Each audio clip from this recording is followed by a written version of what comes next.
Hello, my name is Elizabeth Spier, and I'm here with Paul Oburu and Hirokazu Yoshikawa to talk with you about quality and equitable access grounded in local knowledge, bringing pre-primary education to scale.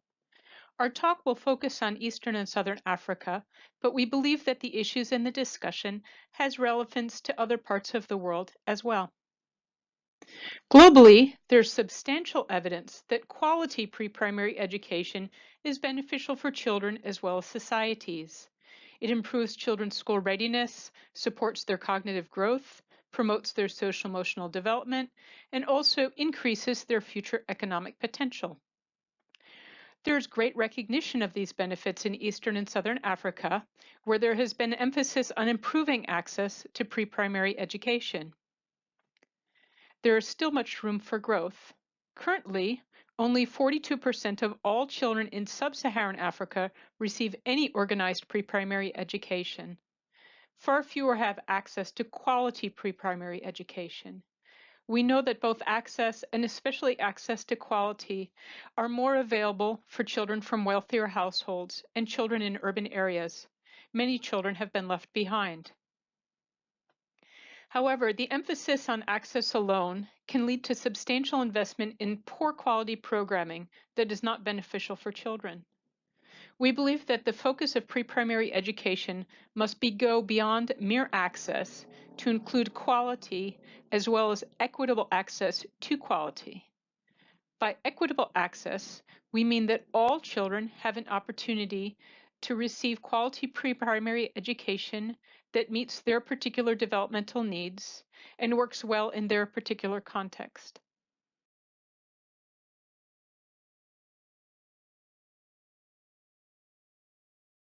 In sum, insufficient attention to quality pre-primary education is a real problem in Eastern and Southern Africa, with real consequences for excluded children. For the remainder of this talk, I'm first going to discuss why quality pre-primary education is so important. I will then turn it over to Paul, who will talk to you about what quality pre-primary education looks like, and also discuss why it has been so difficult to provide equitable access to quality pre-primary education in Eastern and Southern Africa specifically. Hiro will then talk to you about some ideas on how we can provide access to quality pre-primary education for all and share some concluding thoughts. So why is quality so important in pre-primary education?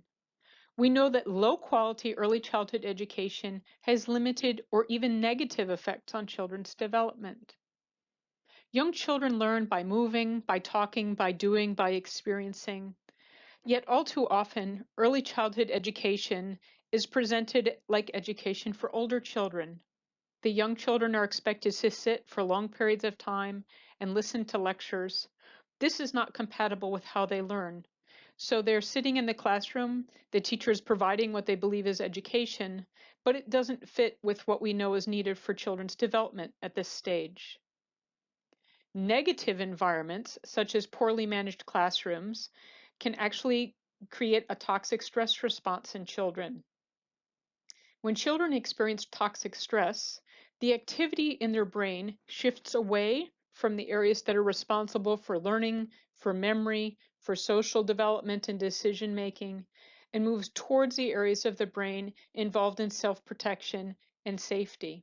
So again, the children are in the classroom and the teacher may be teaching, but they are not able to benefit from the education because the activity in their brain is moved to the self-protection areas. So the provision of low quality programming is not only very wasteful of limited resources, but can actually harm children.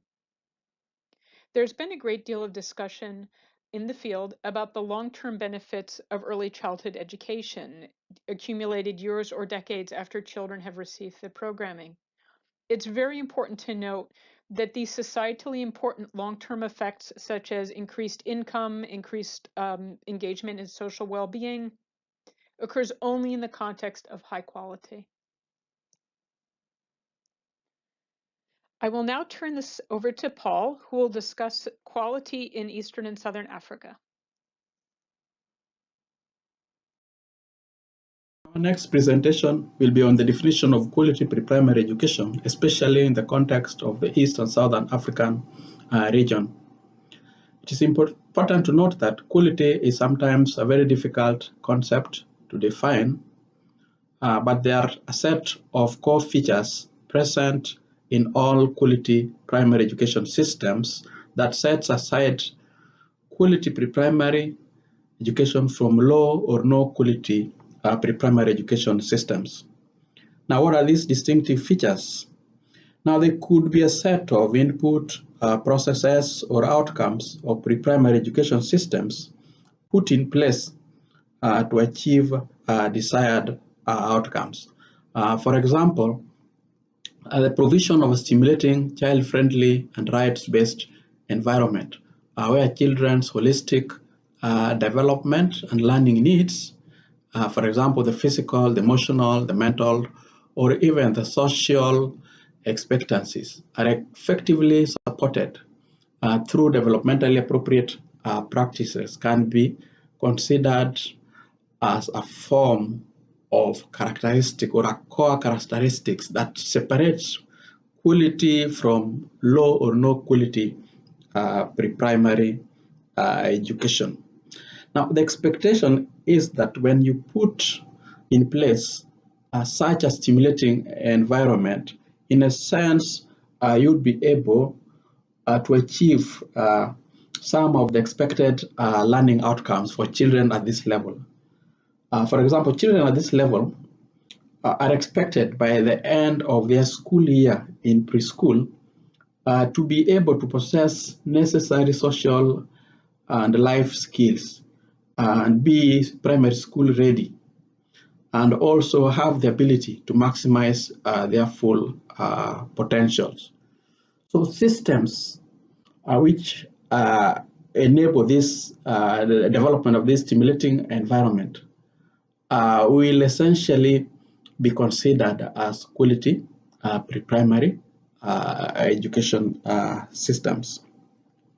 Again, quality can also refer to compliance with a set of standards, expectations, and expectations for children.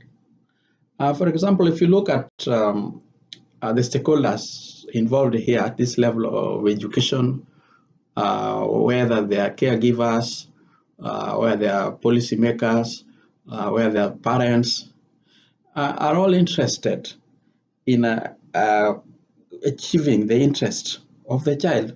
Now, this interest of the child is shared. You have shared vision amongst these stakeholders.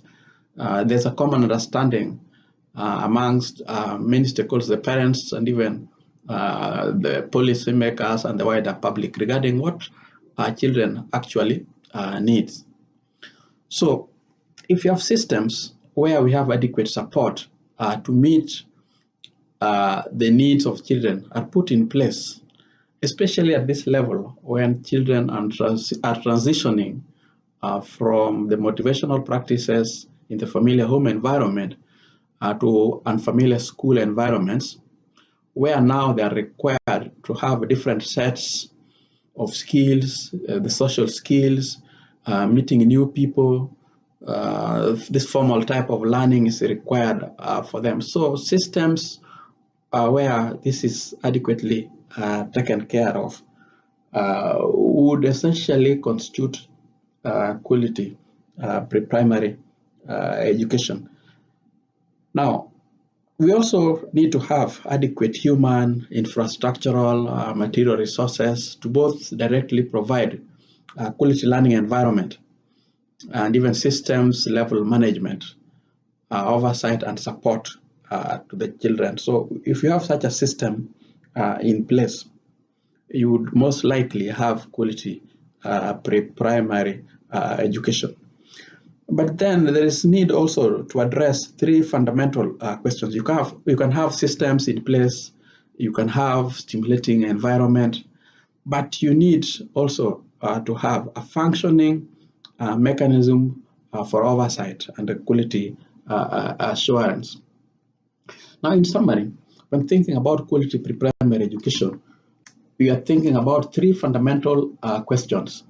Now, the first one is are we doing the right thing?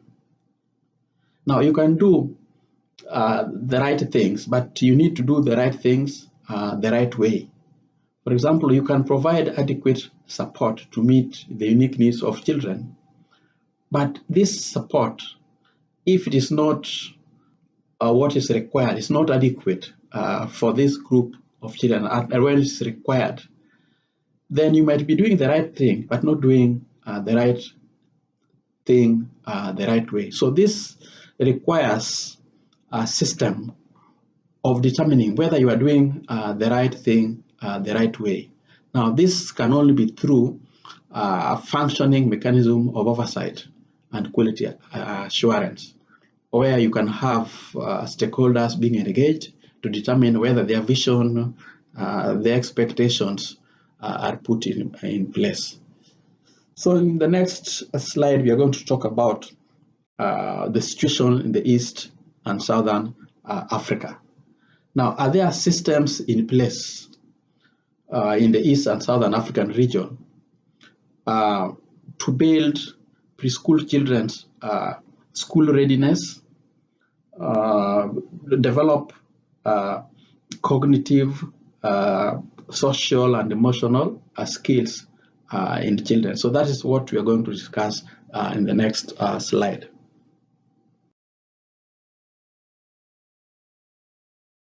In the previous slide, we identified a set of inputs, processes, and outcomes that constitute quality pre-primary education systems. We'll now discuss why we think quality pre-primary education that incorporates local knowledge is still lacking in East and Southern African region. Now, the first possible reason is related to the widespread misconceptions and erroneous belief systems about quality pre-primary education. Now, for some people, pre-primary education is more of a conduit to primary education, a transition period which is important for future success to primary school education. Now, this misconception has been responsible for a situation where focus of learning becomes adult type of learning and also replication of poor quality standards. Now, this replication could also be related to experience, lack of experience with quality pre-primary education among educators and parents alike, who may believe that what they are used to is the right thing. And even if it is of low quality, which they might also not be aware that it's low quality, they end up replicating the kind of education that they know, resulting sometimes to developmentally inappropriate models that emphasize rote learning. Now, there is also misconception that pre-primary education is an extension of caregiving at home, which is dominated mainly by female caregivers. Now, to some people, this misconception leads to a situation where they don't see the difference between caregiving and the formal learning, and misconception that is a female-led, then it's also seen as a non-professional enterprise, which does not require, they require attention, and resulting to a situation where the priority is also not given to it in terms of funding, teacher recruitment, training, and even deployment. And then there are also misconceptions that this type of education is a Western pedagogical practice relevant to primary success. So you find that the misconceptions and the mismatch between local practices and the grassroots level knowledge makes this level receive low priority from both sides, from the caregivers and even from the educators. Secondly, early childhood education and development has also been undervalued as a critical period of development. Now, this has been due to unhelpful attitudes and belief systems that view how children are perceived. Now, sometimes there are misconceptions that children are not autonomous learners or active participants, but requiring adult type of learning. So when you perceive children as non-autonomous, so it means that the attitude towards children would also determine the attitude towards this type of learning. So these attitudes need to be addressed, and then the value of this level as a critical period also need to be emphasized. And also these belief systems about female domination of caregiving need also to be addressed. So the low priority also need to be addressed. Now, the third reason is on the overall emphasis that has been afforded to access that did not incorporate quality and equity. So the focus on access, especially in educational policies or even in donor investment priorities. As yet, this is also the focus on access has also seen less focus on quality, because access is easy to measure, easy to demonstrate immediately, and also in terms of the short-term interest of policymakers, where they have to account for short-term goals instead of this long-term payoff that is linked to quality and equity. So this focus on access has seen less attention given to early childhood education system overall, and also on quality and equity. Now, the fourth reason has been due to pre-primary education system getting lost in these fragmented policies and systems, where there are several players engaged at this level. Players are linked to different aspects such as nutrition, health, education, social protection, or even child protection. So because there are several stakeholders interested in different aspects, so having all these fragmented interests in different parts has seen a situation where there is limited focus on the overall picture. So part of it has seen a lot of focus, but not the overall picture. If you look at it, the overall picture. So unless this is addressed, then it can also lead to limited focus on this level of education. Then there is this lack of accountability for the provision of quality and equity in pre-primary education across public and private sectors. Now, this has been due to countries relying upon mixed economy of providers and poor regulatory mechanisms to determine what's actually going on amongst the different players. So this lack of accountability for the provision of quality and equity in pre-primary education across public and private sector has seen this over-reliance on non-government or non-state organizations to provide services for this level of education. So it has also led to this inconsistency in controlling and then determining what's actually going on. And this has disempowered national governments from providing adequate oversight by ensuring that quality is also taken care of. Now, I will now hand over to Hiro to discuss some of the promising approaches that have been established to address some of these challenges that I have mentioned. Thank you. Now we turn to how we can provide equitable access to quality pre-primary education for all children in East and Southern Africa. So I'm going to talk about 4 issues. First, recognizing that policymakers and other stakeholders won't change the status quo without motivation. UNICEF and others have powerful roles to play, and this is to inform and advocate with those who have the power to drive system-level change. Leaders in civil society, in NGOs, in government, and to develop champions who will be able to advocate for equitable access to quality.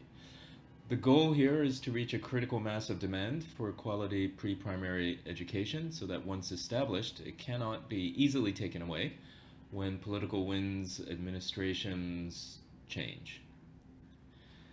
Second issue is addressing the low status of pre-primary education. And here, UNICEF and other stakeholders can conduct research and explore why there are such beliefs, how they may influence practices and policy in Eastern and Southern Africa, and then use this information to develop effective methods to challenge misinformation and uninformed beliefs that reduce respect for pre-primary education. And here we need to learn certainly from communication sciences, from community mobilization strategies and organizing strategies to raise the status of pre-primary education. Third, ECD typically suffers from issues of fragmented systems and a lack of oversight, and so these certainly are issues that face the sector of pre-primary education. And so embedding pre-primary education, particularly in areas where access is low, in larger systems, which can be, of course, be education systems, but can also be protection systems, WASH, or health and nutrition, so that the process of scaling pre-primary education can occur in a coordinated way across systems and that take advantage of systems that are at scale. Then within these systems, focusing on ways that increase oversight, funding, and resources is critical.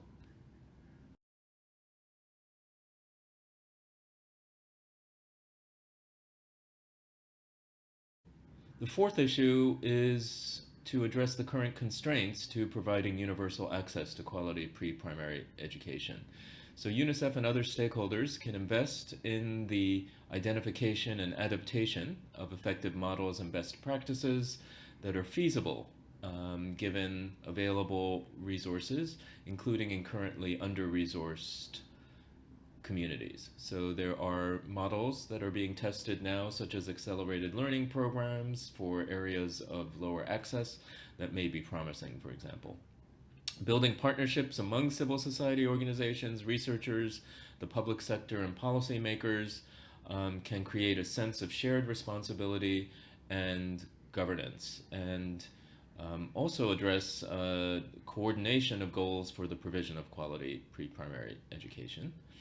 And then finally, investing in the development of support structures, which include data systems, but also workforce supports that are required to manage and sustain the effort to scale universal quality pre-primary education.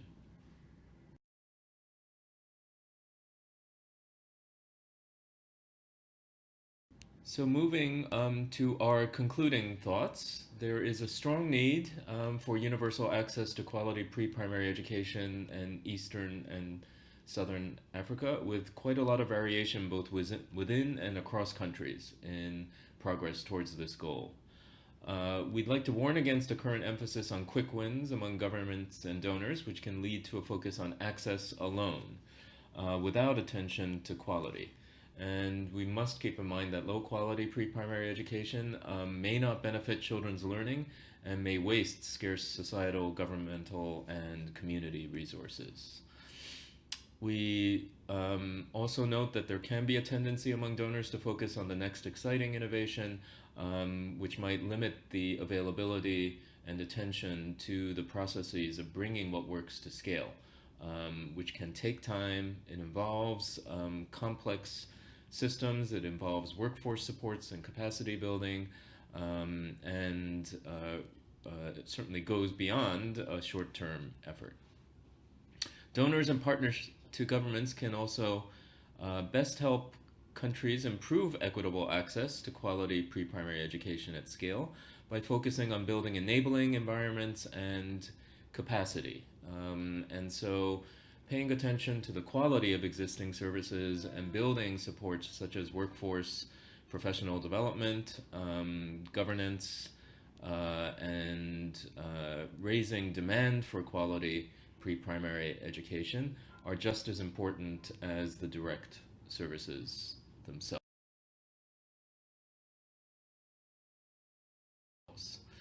So thank you very much for your attention to our presentation, and we do hope that this is the beginning of a continuing conversation.